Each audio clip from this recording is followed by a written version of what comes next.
Isa sa hinahangaan na couple or boyfriend and girlfriend dito sa showbiz industry sa Pilipinas ay ang pagmamahalang Raver at Julie na nagsimula sa pagkakaibigan.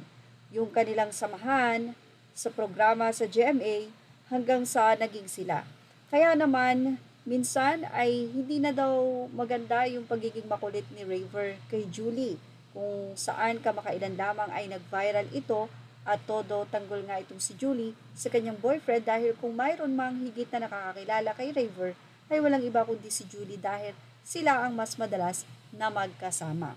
Ganun pa man, marami ang humahanga at marami ding fans ang Juliver na kung saan ay hinahantay nga nila na magkaroon na ng Road to Forever ang dalawa.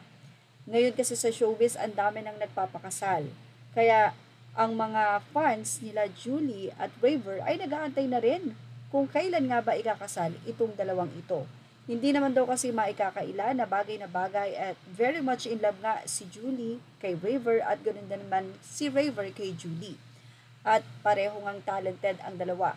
Parehong magaling kumanta, pareho ding magaling magsayaw at pareho silang nasa programa ng GMA7.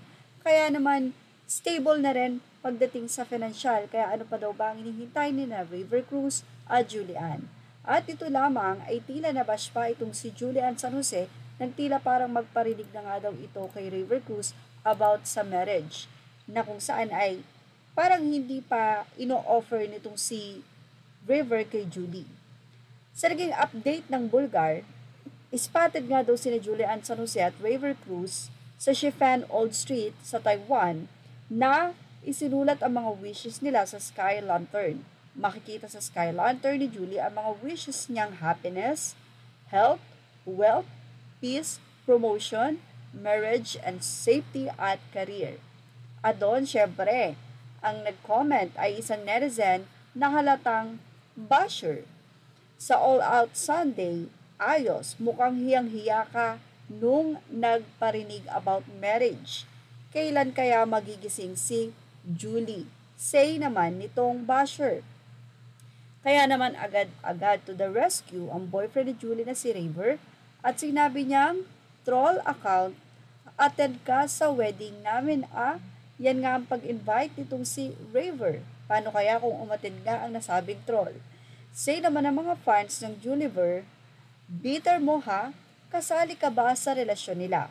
Nagpalit ka na naman ng account, Bessie. Ani naman ng ibang netizen. Sis, sana tayo rin invited. Pupunta talaga ako, hehehe.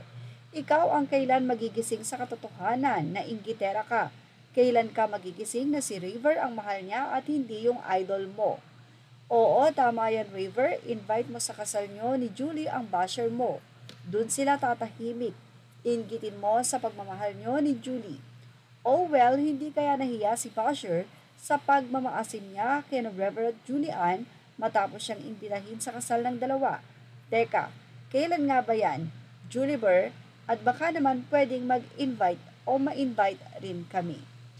Mukhang pinag-uusapan na rin naman nila Julie at nitong si Raver Cruz ang wedding. Pero syempre, marami ang umaabang o nag-aabang dito.